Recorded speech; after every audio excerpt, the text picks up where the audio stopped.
जय हिंद दोस्तों, आपका हमारे इस चैनल में स्वागत है। आज हम पढ़ेंगे कक्षा 10वीं के हिंदी और समाज विज्ञान का पेपर 10वीं बोर्ड जो कि अभी हुआ है। तो उसको अपन देखेंगे कि पेपर कैसे आया रहा और उसमें अपन को क्या क्या करना था। ठीक है, 2023 का है। तो 10वीं बोर्ड परीक्षा अपन देखते हैं कि क्या आया था, अपन को क्या करना था। ठीक है, सबसे पहले पेपर उसमें ऊपर की ओर रोल नंबर लिखा होता है, जहां आप रोल नंबर अपना लिख लिया करेंगे, है ना। टोटल नंबर ऑफ क्वेश्चन, कुल 23 क्वेश्चन रहेंगे। Total number of printed page कुल 8 थे। ठीक है, हाई स्कूल मुख्य परीक्षा वर्ष, हाई स्कूल और हायर सेकेंडरी में याद रखिएगा। हाई स्कूल मतलब 10वीं तक की कक्षा, ठीक है। हायर सेकेंडरी मतलब 12वीं तक की कक्षा। तो ये हाई स्कूल का पेपर अपना मेन एग्जाम 2023। ठीक है, सबसे पहले निर्देश आप पढ़ लीजिए। निर्देश में रहा सभी प्रश्नों के उत्तर लिखिए। दूसरा, प्रश्न क्रमांक 1 से 5 तक वस्तुनिष्ठ प्रश्न। तो question number 1 to question number 5 कितने नंबर वाले रहेंगे? 1 नंबर वाले वस्तुनिष्ठ प्रश्न आए थे। ठीक है, वस्तुनिष्ठ प्रश्न मतलब एक प्रश्न, क्वेश्चन नंबर 1 में कुल 5 प्रश्न, यानी क्वेश्चन नंबर 5 तक 5-5 क्वेश्चन के हो गए, तो 25। तो मतलब ऑब्जेक्टिव कुल थे 25, है ना। वस्तुनिष्ठ प्रश्न इनको जाना जाता है। कुल कितने नंबर के? 25 नंबर के। इसके बाद 6 से 17 तक अति लघुत्तरी प्रश्न। अति लघुत्तरी मतलब एक निश्चित लगभग 30 शब्दों में इनको लिखना होता है। तो 6 से 17 तक, तो 6 दूनी 12, 5 17, मतलब 6 5 11, लगभग 11 क्वेश्चन अपने 2 अंकों वाले। ठीक है, मतलब कितने नंबर के? लगभग 22 नंबर के, है ना।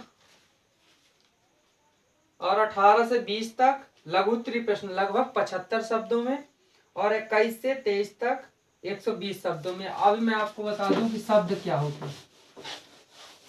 शब्द में, अक्षर में उस दिन हमने मैथ में बताया था अंक में और संख्या में अंतर। आज हम बता रहे हैं शब्द में और अक्षर में अंतर। ये लिखा अनार का कबूतर यज्ञानी। क्या आप इसे अक्षर कहेंगे? हाँ, ये अक्षर हैं। कितने अक्षर हैं? 3 अक्षर हैं। क्या लेकिन इनको अब पूछा जाए क्या ये शब्द हैं? तो ये शब्द नहीं है, ये केवल अक्षर है। लेकिन इन्हीं की जगह यदि ये हो जाए अकज्ञ, ठीक है, अकज्ञ, तीनों मिल गए तो ये क्या होगा? एक ठो शब्द बन गया। जैसे आज, यह एक क्या है? शब्द है। राम एक शब्द है। ठीक है, तो अक्षर जो कि सिंगल होते हैं, और गणित में अंक सिंगल होते हैं। ठीक है, शब्द कब हो जाते हैं? जब अक्षर और अक्षर मिलते हैं तो क्या बन जाता है? शब्द बन जाता है। तो ठीक इसी प्रकार अंक और अंक मिलते हैं तो क्या बन जाता है? संख्या बन जाती है। ठीक है, तो याद रखिएगा अक्षर का मतलब जैसे हमने लिखा, देखिए, राम ने सीता से विवाह किया। ठीक है, अब इसमें पूछा जाए कितने शब्द हैं। ठीक है, 1 2 3 4 5 6, 1 2 3 4 5 6, कितने शब्द हुए? 6 शब्दों में।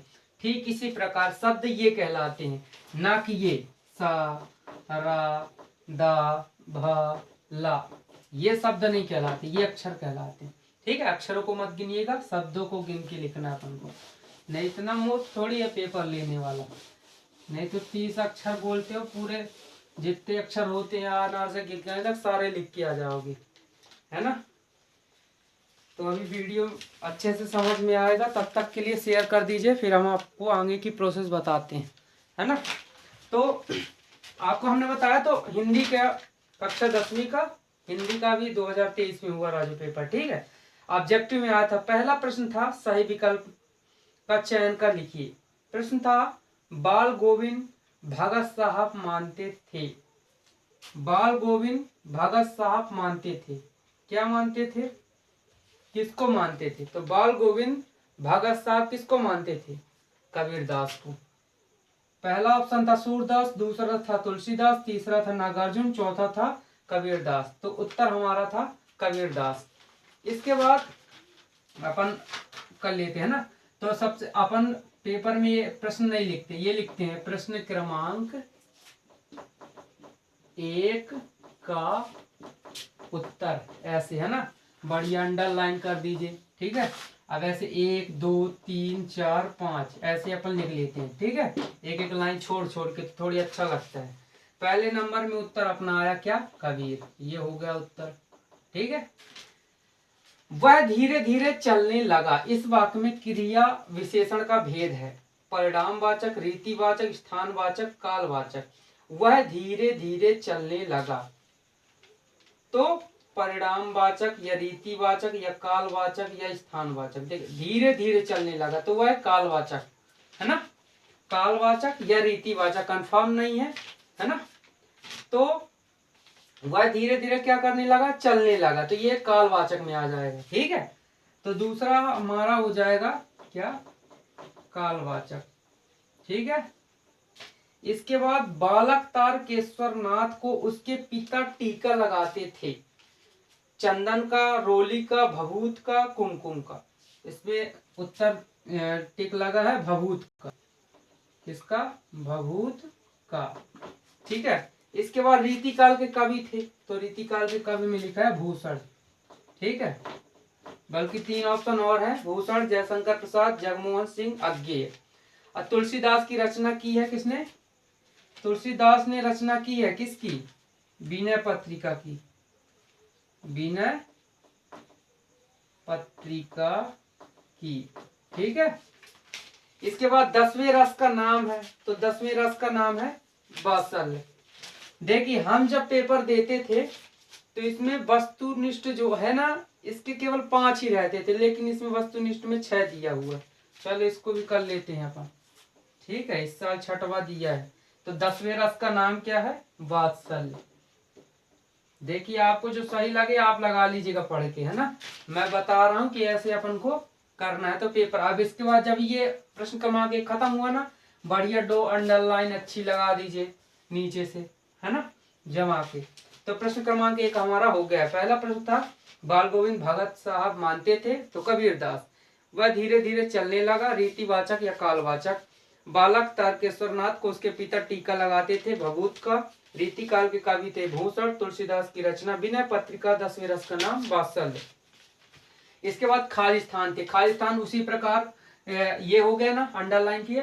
फिर प्रश्न क्रमांक 2 का उत्तर, उसके बाद पहला दूसरा तीसरा ऐसे डाल देंगे।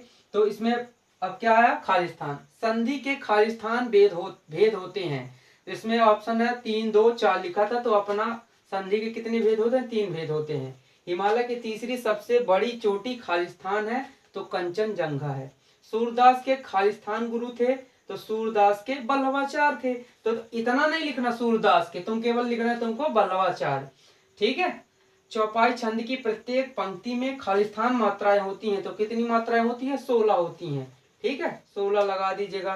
प्रबंध काव्य के खालिस्तान भेद होते हैं, तो 3 भेद होते हैं। प्रतिमा बनाने वाले का नाम खालिस्तान था, मोतीलाल। देखिए मैं जो बता रहा हूं इसमें जो जैसा टिक लगा है मैं वैसे बताए जा रहा हूं, ठीक है। आप बाकी समझिएगा।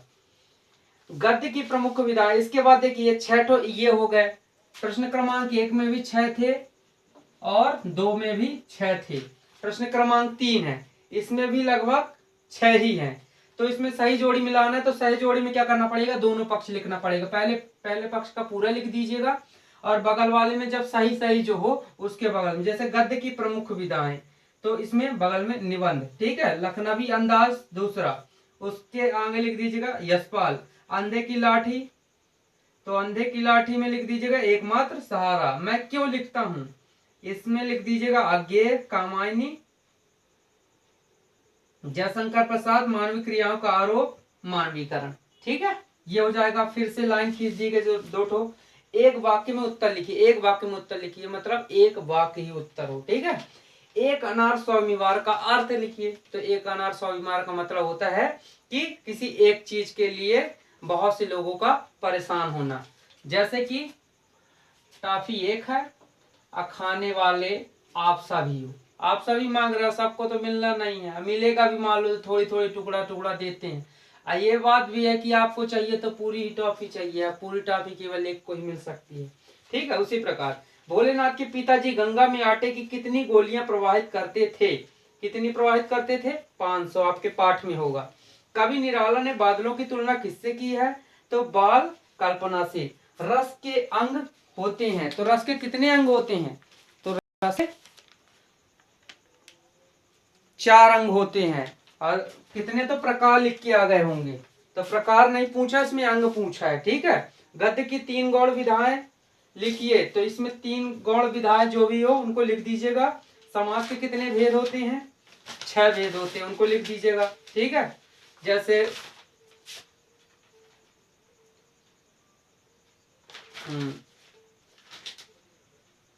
द्वंद्व समास, द्विगु समास, अवयवी समास, जैसे समास, ठीक है। सत्य और असत्य लिखिए, इसमें जो जीता ना जा सके उसे अजेय कहते हैं।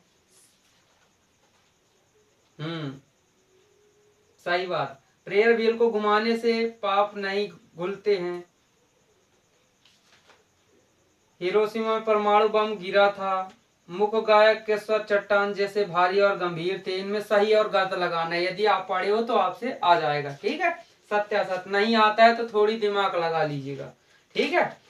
यशपाल अथवा मन्नू भंडारी जी का साहित्यिक परिचय, इसके बाद 2 अंकों वाले प्रश्न आने लगे। तो देखिए याद रखिएगा, जब आप पूरी हिंदी पढ़ते हैं ना, तो हिंदी का जो पहला पॉइंट, पहला पेज होता है, हिंदी का पहला पेज जो होता है उसमें दिया होता है, क्या दिया होता है, पाठ का नाम दिया होता है ना, पाठ का नाम, है ना, और कवि का नाम, और वह कौन सी विधा है, ठीक है। इसको आप पूरा पढ़ लेंगे यदि, तो मुझे ऐसा लगता है 5 से 6 नंबर आपके पेपर में मिलने ही मिलने हैं आपको, क्योंकि बहुत सारी पूछी जाती है, ठीक है। तो पहली बात, पाठ का नाम जो भी होगा, कवि का नाम होगा, विधा होगा। तो इसमें पूछा कि यशपाल अथवा मन्नू भंडारी, ये बताओ, ये जो यशपाल और मन्नू भंडारी जो होंगे, उन तो आपके जो हिंदी के पाठ में होंगे, उन्हीं जो रचना वो हैं, लेखक या कवि जो भी हैं, ठीक है। तो ये तो जरूर होंगे। तो इनकी पहली रचना तो वही होगा जो पाठ का नाम होगा, वो एक रचना आप लिख सकते हो उनकी, ठीक है। और दूसरी रचना उनकी आप पढ़ेंगे तो याद हो जाएगी आपको, ठीक है। तो 2 रचना लिखना था, 2 रचना में जो भी नाम था 1 डाल के 2 डाल के, ठीक है। अब भाषा शैली, भाषा शैली तो जे आपसे ज्यादा कुछ नहीं आता, तो बोलो इनकी भाषा शैली बहुत ही सरल सुस्पष्ट, है ना। जो अच्छे नॉर्मल जो गुण होते ही होते हैं वो गुण आप अपने से लिख सकते हैं, बस बुराई मत कीजिएगा, अच्छे अच्छे शब्दों से, है ना, सुस्पष्ट है। बाकी जब आप पेपर में लिखेंगे तो अगला व्यक्ति भी समझ जाएगा कि हाँ आपने अपने से करने का प्रयास किया है, ठीक है। नकल मत कीजिएगा, नकल करने में क्या होता है, समय ज्यादा लगता है, काम कम होता है, ठीक है। अपने दिमाग का इस्तेमाल कीजिए, ठीक है। सेनानी ना होते हुए भी दूसरा प्रश्न था, देखिए, ठीक है, 7वां नंबर का था, सेनानी ना होते हुए भी चश्मे वाले को लोग कैप्टन क्यों कहते थे। तो ये आपके हिंदी पाठ में होगा, जो पाठ आप पढ़े होंगे, ठीक है। इस आत्मकथा में लेखिका के पिता ने रसोई का भाटियार खाना कहकर क्यों संबोधित किया है। मैं आपको बता रहा हूं, यदि आप पाठ अच्छे से पढ़े हो या पाठ किसी से सुन भी लेते हो तो आपसे ये सारे आंसर बन जाएंगे। शहनाई की दुनिया में डुमराव को क्यों याद किया जाता है। वास्तविक अर्थों में देखिए, इनके जो अथवा में भी होते हैं, अथवा का मतलब ये होता है यदि आपसे पहले नंबर का नहीं बनता है तो आप दूसरे नंबर को आसानी से कर सकते हो। ठीक है, तो पहला करो या दूसरा करो, लेकिन ध्यान रखिएगा जब आपसे मान लीजिए कोई प्रश्न है, वो प्रश्न आपसे नहीं आता, उसके नीचे वाला अथवा वाला आपसे आता है, तो उसमें कुछ नहीं करना है, लिखिएगा प्रश्न क्रमांक इसका, जैसे प्रश्न क्रमांक 9, अभी 9 का उत्तर लिखते हैं आप, 9 का नहीं बन रहा उसके अथवा का बन रहा है, तो लिख देना प्रश्न क्रमांक 9 के अथवा का उत्तर, अथवा का उत्तर, या फिर इतना यदि लिख लिए तो इसके आगे ये अथवा लगा दो, बढ़िया अथवा लगा के ये, ठीक है, अगला व्यक्ति भी समझ जाए कि आप अथवा का उत्तर लिखे हो। 9वां नंबर लिखा है खून पसीना एक करना दाल न गलना, मुहावरे का अर्थ लिखकर वाक्य में प्रयोग कीजिए।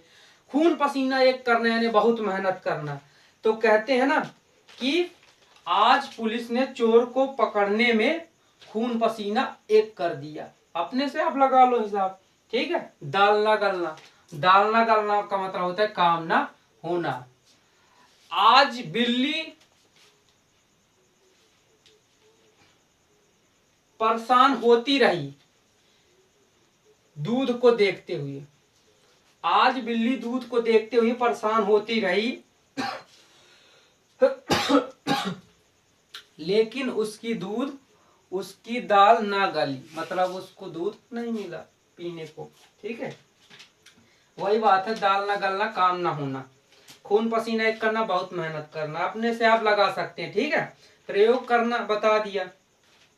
निम्नलिखित शब्दों का समास विग्रह कर समास का नाम लिखिए। पंचवटी, पंचवटी, नीलांबर, जैसे पंचवटी तो 5 बट है ना, नीलांबर मतलब नीला है अंबर जिसका, नीलांबर, इनका समास का नाम लिख दीजिएगा। इनमें से 2 में से एक ही करना है, अथवा वाला कर दीजिए या फिर प्रश्न वाला कर दीजिएगा, ठीक है। भोलेनाथ और उसके साथियों के खेल और खेलने की सामग्री आपके खेल और खेलने की सामग्री से किस प्रकार भिन्न है, तो आपके पाठ में है। प्रकृतिवादी काव्य की प्रमुख 2 विशेषताएं, इसमें थोड़ी आप कंफ्यूज होते हैं, तो इनको क्या करेंगे, जो सामने वाले पाठ होते हैं जिसमें साहित्य लिखा होता है उनको आप पढ़ लेंगे तो इसको आसानी से आप कर लेंगे। 2-3 विशेषताएं आपको, देखिए यदि आपको याद नहीं होता तो मेरा मानना है यदि किसी भी चीज को 2 से 4 बार यदि बार बार पढ़ा जाता है तो वो चीज आपसे ऑटोमेटिक बनने लगती है, ठीक है। जब तक पढ़ाई में मन नहीं लगता है, थोड़ी पहले फालतू लगता है, लेकिन जब आप पढ़ने लगते हो, कुछ समय तक पढ़ते हो ना, तो ऐसा लगने लगता है कि पढ़ाई हमारे लिए बहुत महत्वपूर्ण है और मजा भी बहुत आता है, ठीक है। दूसरों को पीछे मत भागिए, बढ़िया किताब के पीछे भागिए, आपको बहुत आगे भगाएगी, ठीक है। सूरदास अथवा नागार्जुन की काव्य विशेषताएं अभी मैं आपको बताया कि ऐसा ही है, इनके रचनाएं जो पूछते हैं तो आपके हिंदी जो पाठ में होगा उन्हीं कवियों के, तो जो पाठ का नाम है वो एक रचना हो सकती है, दूसरी रचना आप खोज लीजिए, ठीक है। भाव पक्ष, कवि आत्मकथा लिखने से क्यों बचना चाहता है। आत्मकथा मतलब आत्मा की कथा। परशुराम के क्रोध करने पर लक्ष्मण ने धनुष के टूट जाने के लिए कौन कौन से तर्क दिए, तो आप बता सकते हो, ज्यादा किताब नहीं पढ़े हो तो कम से कम रामायण तो देखे ही होगी।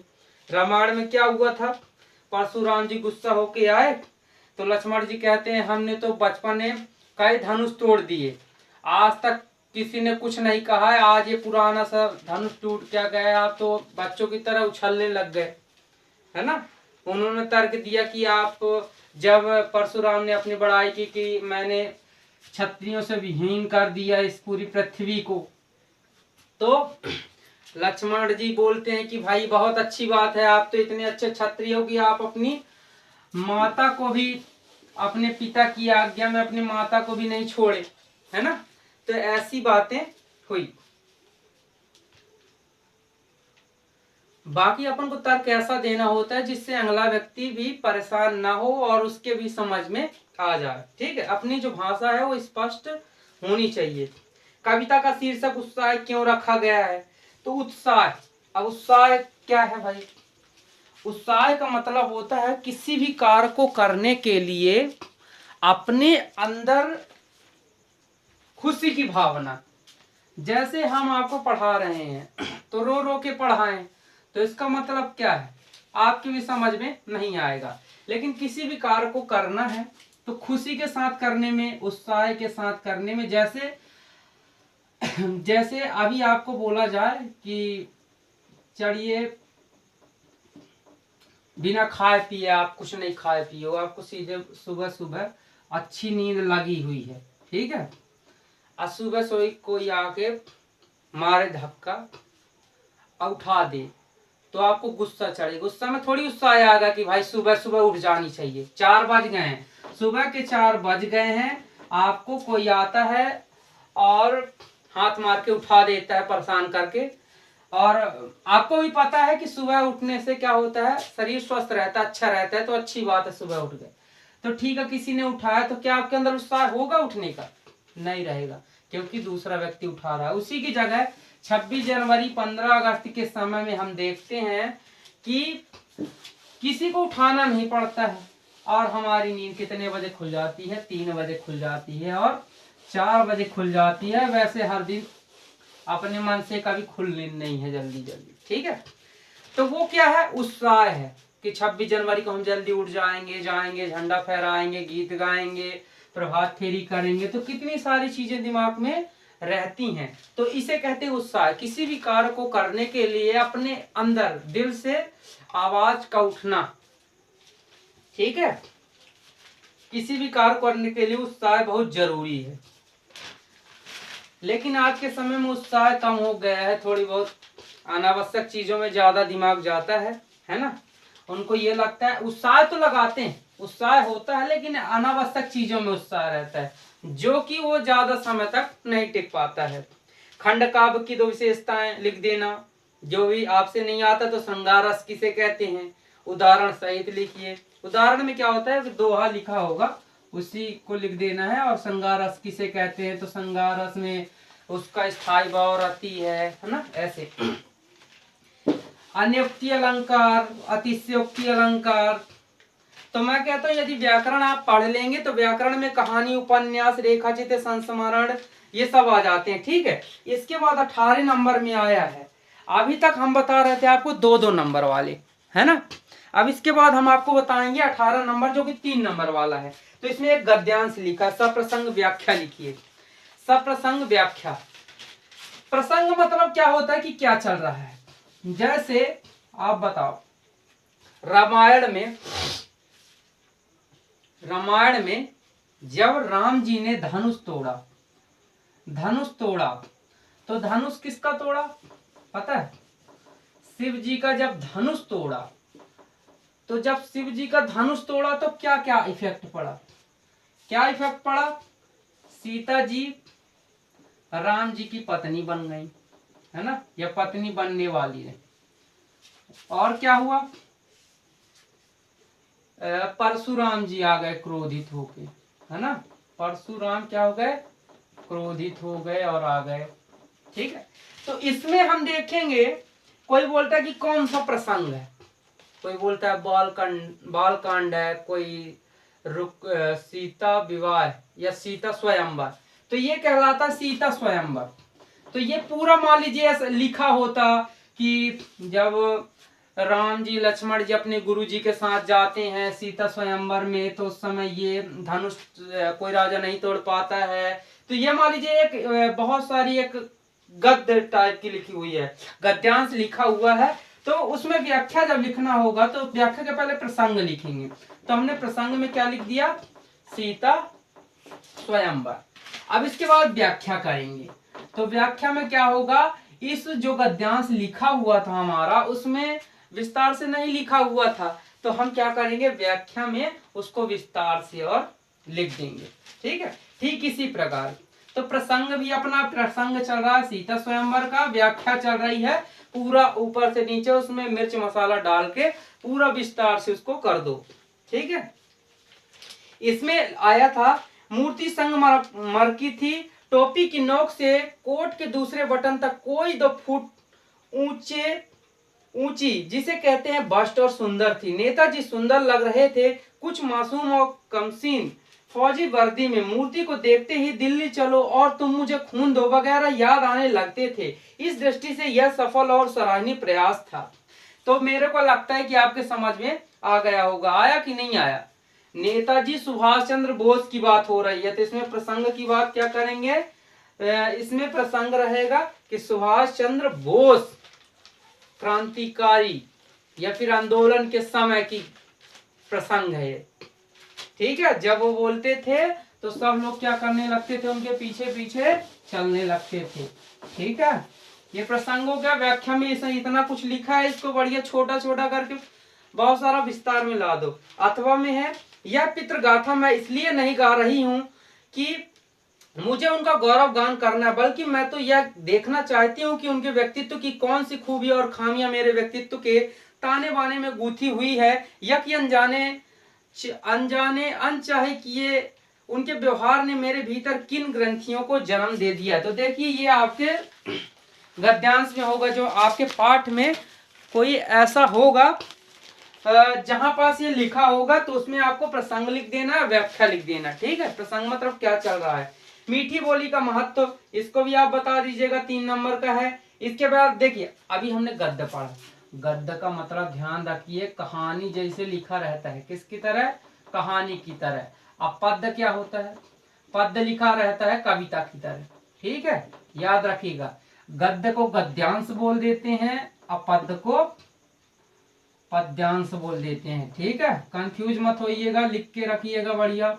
ठीक है, गद्यांश मतलब कहानी टाइप की, पद्यांश मतलब कविता टाइप की। ठीक है, ये भी, इसमें भी वही करना, प्रसंग लिख दो, क्या चल रहा है, व्याख्या लिख दो, उसके बारे में पूरा समझा दो। नगर पालिका आवेदन पत्र तो आपको पता ही होगा, सबसे पहले क्या करते हैं, लिखते हैं भाई कि किसके बारे में लिख रहे हैं। देखो, जिसको लिख रहे हैं उसका नाम, पता, स्थान पहले होना चाहिए, उसके बाद जो लिख रहा है उसका बाद में होना चाहिए, पहले अपना नहीं लिख देना। नहीं तो जहां भेजना है, ये बताओ, आपको एक चिट्ठी भेजनी है दिल्ली से कलकत्ता, कहाँ भेजना, दिल्ली से कलकत्ता। अब ऊपर लिख का दिए हो आप, दिल्ली से कलकत्ता भेजना है, तो यहाँ कलकत्ता लिखोगे ना, दिल्ली से कलकत्ता, ऐसा थोड़ी लिखोगे कलकत्ता से दिल्ली है। ठीक है, तो इसी प्रकार सबसे पहले आप जिसको आवेदन लिख रहे हो उसके बारे में लिखना है, उसके बाद अपनी लिखना है। ठीक है, तो इसमें लिखा है आवेदन पत्र। अब देखो, इसमें लिखा है नगर पालिका अध्यक्ष को मोहल्ले की नियमित सफाई के संबंध में आवेदन पत्र। तो इसमें सबसे पहले क्या लिखोगे, सेवा में, है ना। सबसे पहले लिखना किसको, नगर पालिका अध्यक्ष को। ठीक है, तो सबसे पहले लिखोगे यहाँ ऊपर बढ़िया, सेवा में, है ना, यहाँ बीच में लिख देना आवेदन पत्र, आवेदन पत्र, सेवा में। अब लिखना किसको, नगर पालिका अध्यक्ष, तो सेवा में श्रीमान नगर पालिका अध्यक्ष। ठीक है, अब ये जहां के भी हों, कटनी के हों और मध्य प्रदेश, यहाँ लिख दें मध्य प्रदेश, जहां के भी हो ना, मध्य प्रदेश इंडिया, लिख दिए इतना, ये अपनी एक लाइन गई। अब इसके बाद लिखना है कि विषय, है ना, विषय भी बता दें भाई किस विषय में हम आपको निवेदन लिख रहे हैं, आवेदन पत्र। तो लिख दिए मोहल्ले की नियमित सफाई के लिए, यहाँ लिख दे मोहल्ले की नियमित सफाई के लिए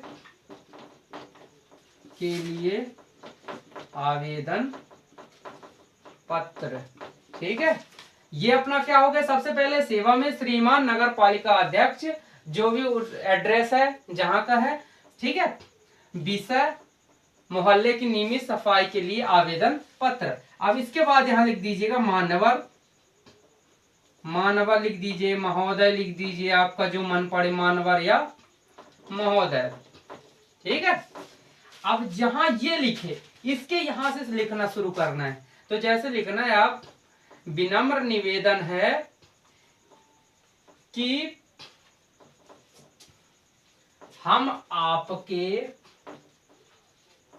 आपके नगर पालिका के वार्ड क्रमांक 2, 4 या 6 जितने में भी हो आप, ठीक है, के सदस्य हैं। हमारे मोहल्ले में बहुत गंदगी है, यहाँ बहुत दिनों से सफाई का कार्य नहीं हो रहा है। इससे आपसे नम्र निवेदन है कि आप कर्मचारियों के माध्यम से या ऐसा प्रबंध करके जिससे हमारे मोहल्ले की नियमित सफाई हो सके, इसके लिए महान कृपा करें। ये हो गया अपना महान कृपा करें। अब जब इतना हो जाए तो इसके बाद यहां तक मान लीजिए आपने लिख लिया यहां तक, ठीक है। अब यहां तक लिखने के बाद महान कृपा करें तो यहां लिख देना धन्यवाद, ठीक है। अब यहां लिख देना निवेदक। निवेदक कौन है? समस्त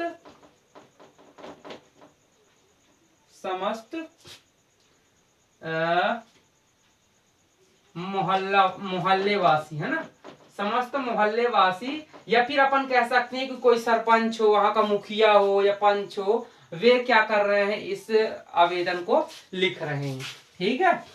तो ये हो गया आपका खत्म। तो देखिए इसमें पढ़ने की आवश्यकता नहीं है, आप याद रखिएगा, थोड़ी अपने से बना के आप लिख सकते हैं, ठीक है। ये हो गया आपके मित्र को अपने भाई की शादी में सम्मिलित होने के लिए आमंत्रण पत्र। अब देखिए आप सोच रहे हैं अभी तो नगर पालिका अध्यक्ष क्या होता है? एक अधिकारी होता है, तो उसके लिए अलग लिखेगा और दोस्त के लिए अलग रहेगा। जैसे आप बताइए, जब अधिकारी से मिलते हैं, है ना, तो उससे अलग मिलते हैं, दोस्त से मिलते हैं तो अलग ही मिलते हैं। तो दोस्त के लिए अब देखते हैं अपन, ठीक है। अपने मित्र को अपने भाई की शादी में सम्मिलित होने के लिए, अब इसको नहीं लिखिएगा सेवा में श्रीमान मित्र महोदय, आप क्या लिखेंगे? इसको लिखिएगा प्रिय मित्र, ठीक है, ये अच्छा लगेगा। यहां लिखिए प्रिय मित्र, जो भी नाम हो, प्रिय मित्र सर्वेश पांडे, ठीक है। प्रिय मित्र सर्वेश पांडे, वार्ड क्रमांक 4 है, वार्ड क्रमांक 4, ठीक है।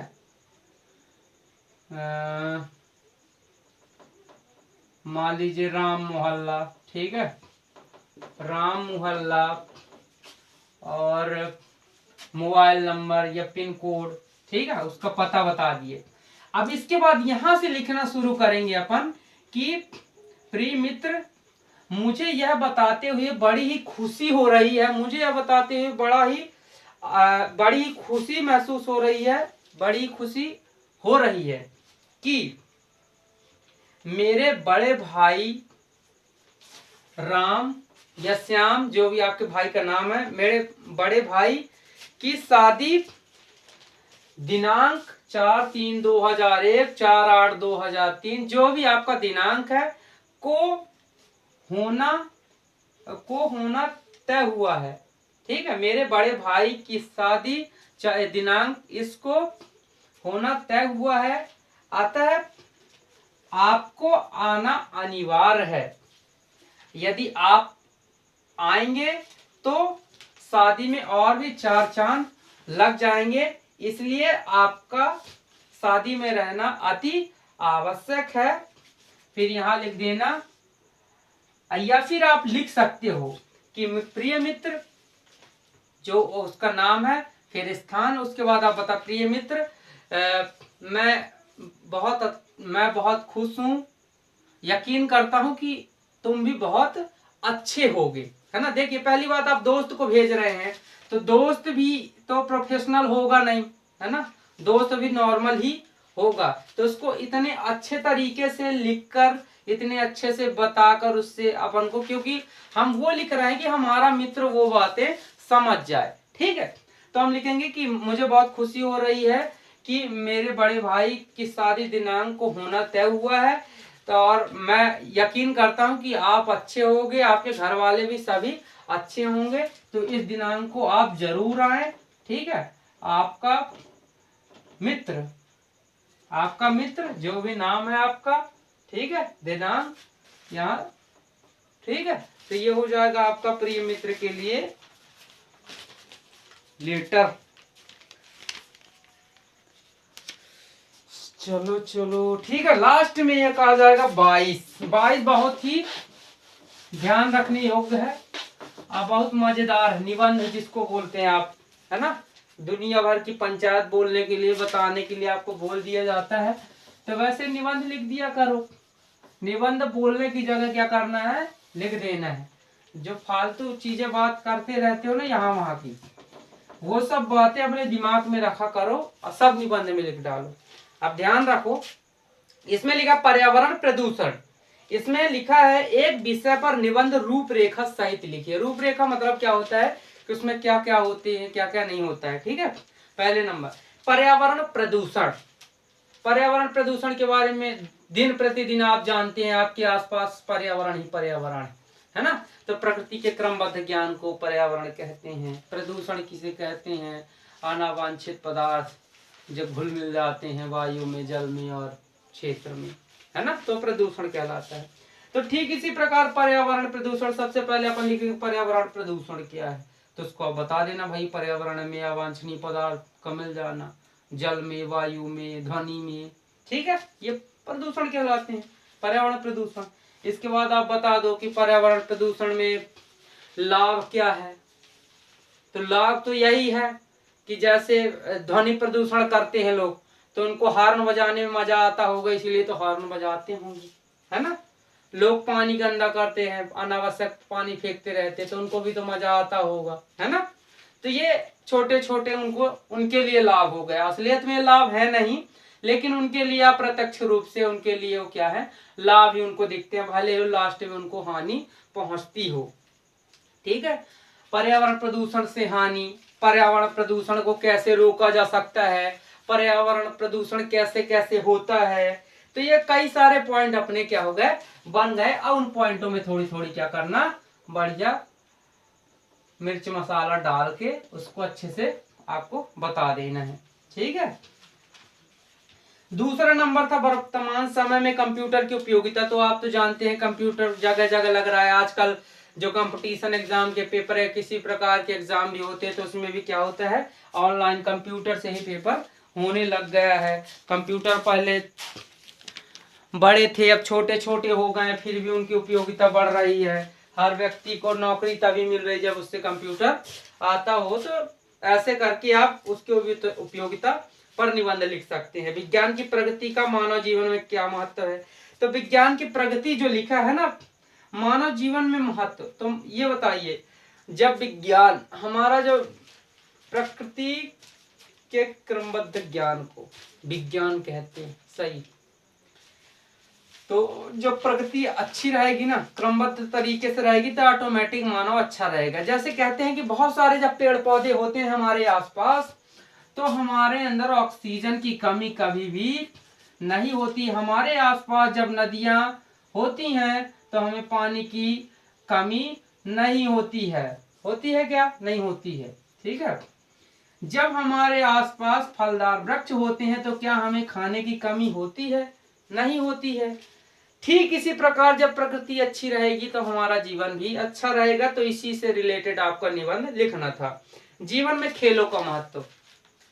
खेलों का महत्व तो आप जानते ही होंगे।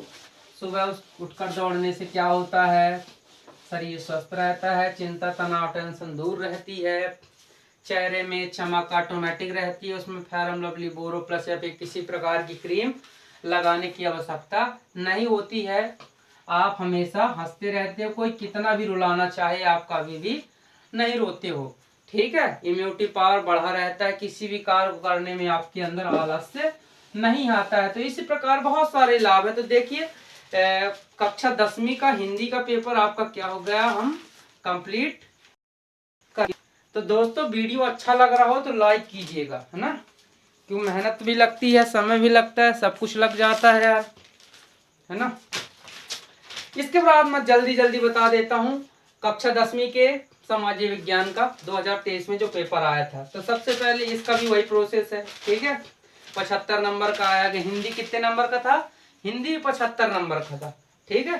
सामाजिक विज्ञान भी था। इसमें वस्तु अपन ऑब्जेक्टिव पढ़ते हैं, ठीक है। पहले नंबर में था ऑब्जेक्टिव, निम्न में से कौन सा राज्य हजीरा विजयपुर जगदीशपुर पाइपलाइन से नहीं जुड़ा है। तो दोस्तों मैं एक चीज आपको बता दूं कि आज से हर एक वीडियो में लास्ट में एक प्रश्न जरूर रहा करेगा। उस प्रश्न का आप उत्तर जरूर दीजिएगा। यदि आपसे नहीं आता है तो छोटे छोटे सवाल रहेंगे, लेकिन आप पूरा वीडियो उसका एक प्रूफ रहेगा। यदि आप पूरी वीडियो देखते हो तभी वो प्रश्न आपको मिल पाएगा, और यदि आप उत्तर देते हैं तो हम मानेंगे कि आप सच में हमारे पढ़ाने का मतलब कुछ निकलता है। ठीक है, लाइन से नहीं जुड़ा हुआ है, इसमें 4 ऑप्शन है, मध्य प्रदेश, महाराष्ट्र, गुजरात, उत्तर प्रदेश। इसमें उत्तर लिखा है महाराष्ट्र। नेपोलियन का इटली पर हमला हुआ था, तो इसका उत्तर है 1797। गांधी इरविन समझौता हुआ था 5 मार्च 1931 को। निम्नलिखित में से कौन सा वक्तव्य नदी परियोजनाओं के पक्ष में दिया गया तर्क नहीं है? बहुउद्देशीय परियोजनाओं से बृहद स्तर पर स्थापन होता है और आजीविका खत्म होती है। इनमें से कौन सी फलीदार फसल है? दालें। निम्न में से कौन सा उद्योग दूरभाष, कंप्यूटर आदि निर्मित करते हैं? इलेक्ट्रॉनिक। इसके बाद ऑब्जेक्टिव में खालिस्तान बड़ी कंपनियों को क्या कहते हैं? बहुराष्ट्रीय कंपनी। खालिस्तान की पूजा सदियों पुराना जनजाति विश्वास है। प्रकृति। अफ्रीका में ऐसे करके अपने पूरे ऑब्जेक्टिव हैं। ठीक है, वस्तुनिष्ठ में सही विकल्प आता है, खालिस्तान आता है, सत्य सत्य आता है, सही जोड़ी आता है, बस। ठीक है, इसके बाद ये छोटे छोटे प्रश्न आ गए, 2 नंबर वाले छोटे छोटे। इसके बाद थोड़ी 3 नंबर के। सामाजिक विज्ञान में तो दुनिया की आप पंचायत लिखते रहो, बढ़िया। वायु प्रदूषण क्या है कौन नहीं जानता है? आप तो जानते होगे ना, कितनी सारी धूल उड़ती है जब कहीं आते जाते हो तो बगल से निकल जाए वाहन तो मास्क लगाने लगते हो। मास्क से भी बहुत फायदे हो गए, चश्मा लगाने से। ठीक है, तो चलिए हमने आपको बता दिया कि आपको सामाजिक विज्ञान में क्या होता है। कि आप देखिए पूरा प्रश्न होता है ना, वो पूरा प्रश्न में यदि आपसे एक शब्द उसके आपके समझ में आ रहा है तो उस एक शब्द से आप पूरा उसका उत्तर आराम से लिख सकते हो। ठीक है।